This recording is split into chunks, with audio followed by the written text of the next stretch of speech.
Assalamu alaikum, this is Janat Kamal. And I am Tahir Dhindsa. The next week is going to witness some important events. We are going to talk about the G7 summit, which will be held on August 24th to 26th. Then we will be talking about the Khalilzad resumes efforts to finalize the peace deal with Taliban. We will also be talking about the local political scenario in Pakistan. And then in the last, we'll be discussing our figure of the week. We'll continue our discussion after a short break. So, Tahir, looking at the present situation, G7 summit is to be held on August 24th and 26th, and Narendra Modi is also going there, and it is to be said that UAE is giving him an award also. So, you know, it's important. He flew over Pakistan. We opened up our airspace for them, and he flew over. He'll go there and return, come back. Then he'll go to United Arab Emirates, where they're going to receive an important civilian merit award for his meritorious services and for whatever they feel good for him, but they're giving him an award as a gesture of goodwill to the relationship with India. Then he'll come back and attend the summit.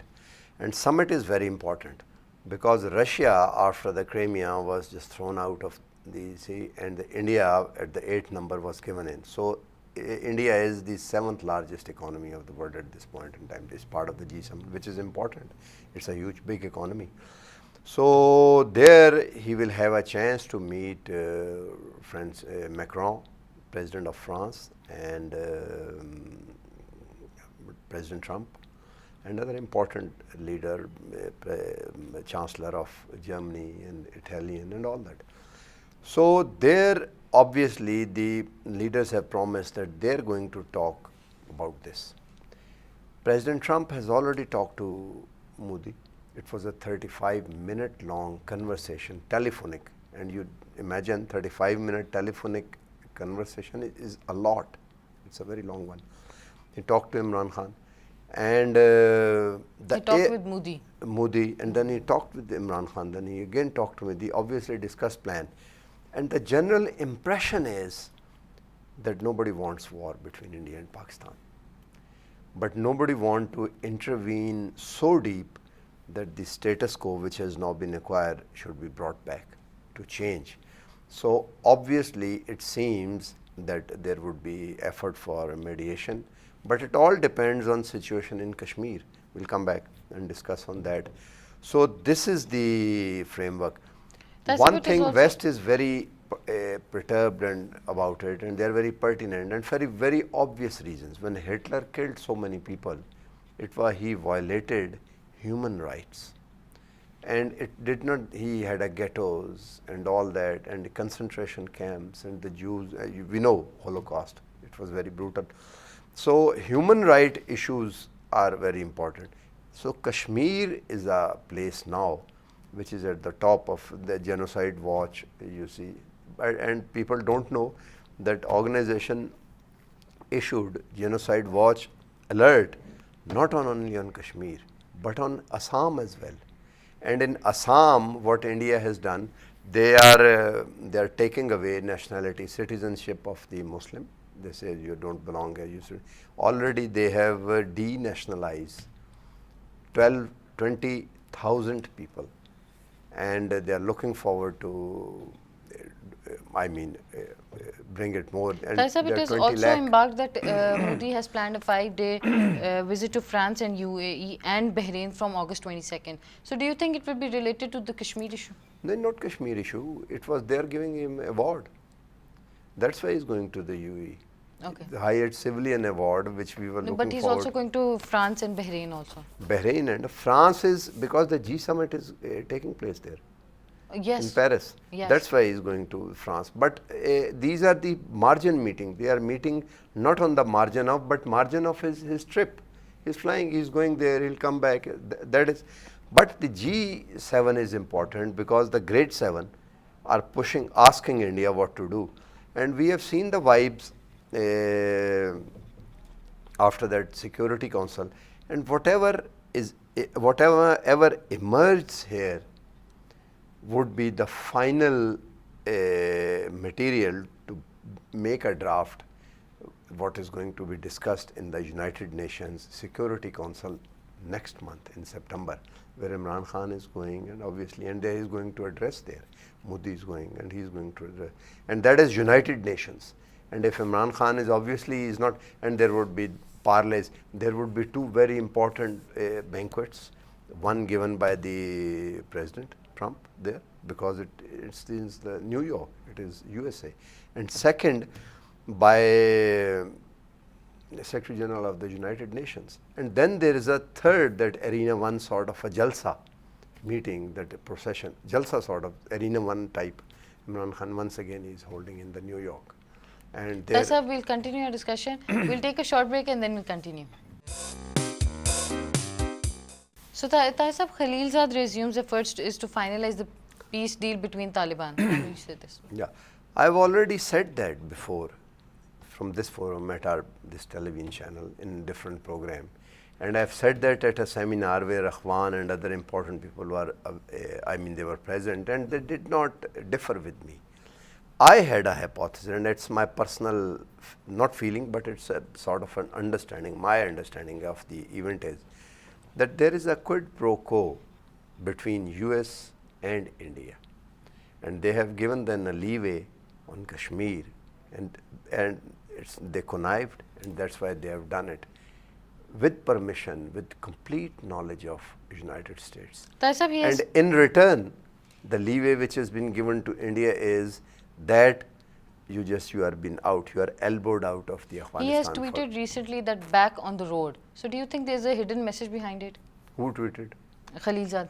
Yeah, back on the road. He's coming back on the road. Back on the road is there was some, there was some stumbling block in the agreement. For example, Taliban was not agreeing that they should hold a ceasefire before the agreement, but no, it will happen. Then there's, and in Afghanistan, what the trouble we are seeing is not because of the Taliban or the Americans, but people don't understand when the Russia fall. The Soviet Union fell in 1989, and after that, when it was completely demonetized. There was no money. There was a bread, there was not money to. So World Bank, because of the international pressure, international auspices, they extended a hand. World Bank went into Russia, and they brought it back to normalcy, gave them fund and everything. Can you guess who was the leader of the group World Bank who just did that operation? Ashraf Ghani, Dr. Ashraf Ghani, an Afghan national. And he has an arrogance. On the other side, when Jalaluddin Haqqani was meeting President Ronald Reagan, who was the interpreter? Zalme Khalilzad, both Akhwan. So they have arrogance.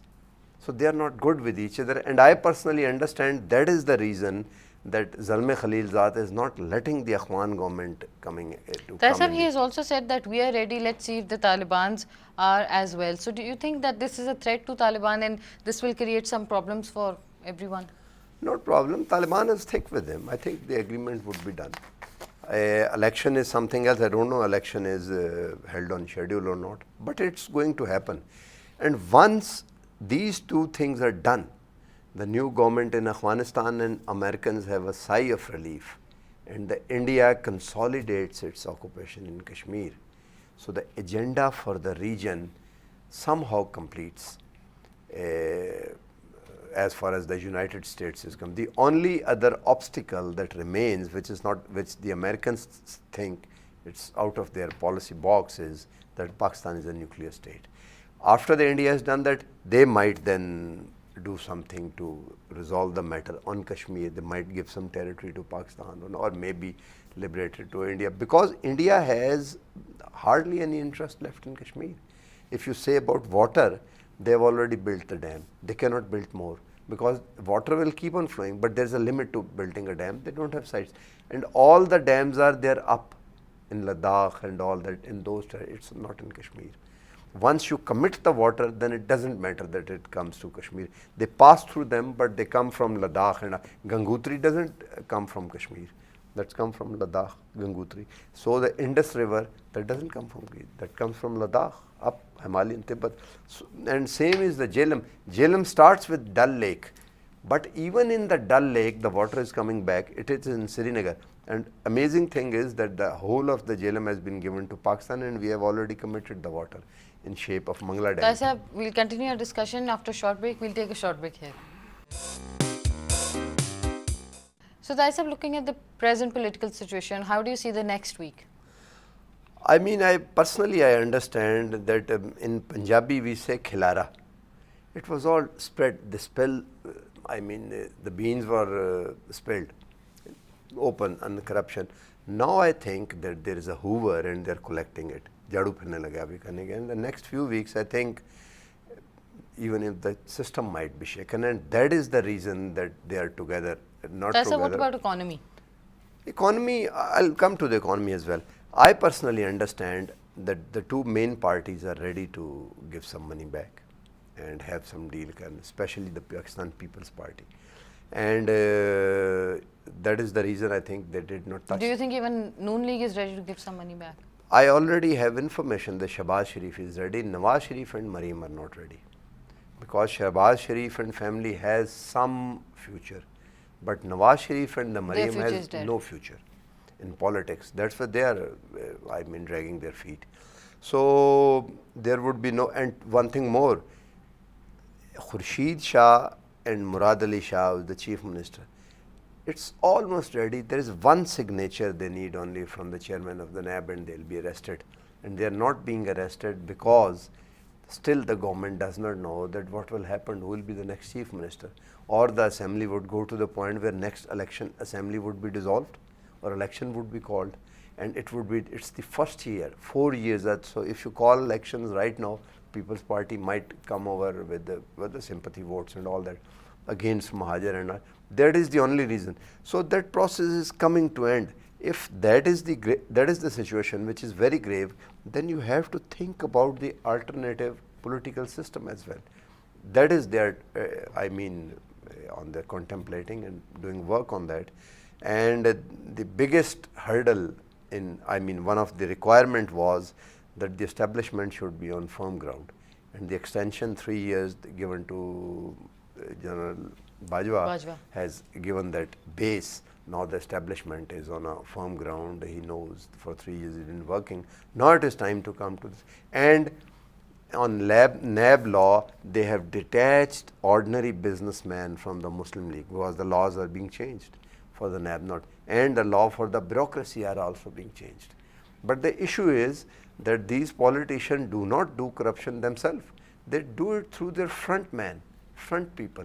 And these front people are either bureaucrat or smart, they are not politicians. So NAB will be rendered, the danger is that NAB would be rendered ineffective. But I also personally know for the past year or so, the government and the establishment has worked a lot on FIA. So this is not the old FIA. FIA is in a much better shape than what 1 year ago.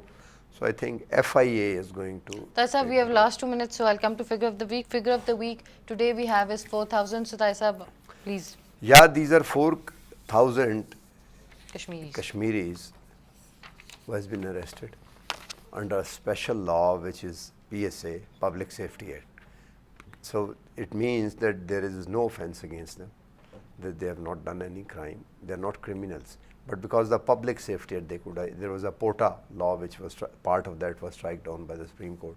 Now the PSA, now they have been arrested, and there would be more arrests.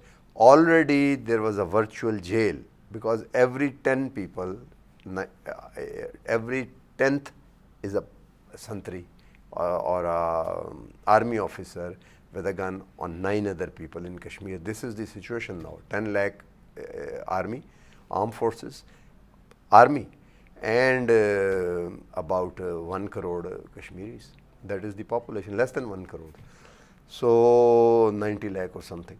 So situation is very grave, and that is genocide. They have situation seems very similar to Srebrenica and Herzegovina and Bosnian and that Radovan Karadzic and Slobodan Milosevic. If you just go back in Bosnia, what they did, they just rounded up boys and men and got them and shoot them, and now we have the mass graves. Similarly, they are arresting them. So I think it's a very grave situation. Kashmir is, this number is just, I mean, it's the tip of the iceberg. So it's very worrisome. Thank you so much, Tahir sahab. This was today's Pakistan Next Week. Till the next week, Allah Hafiz.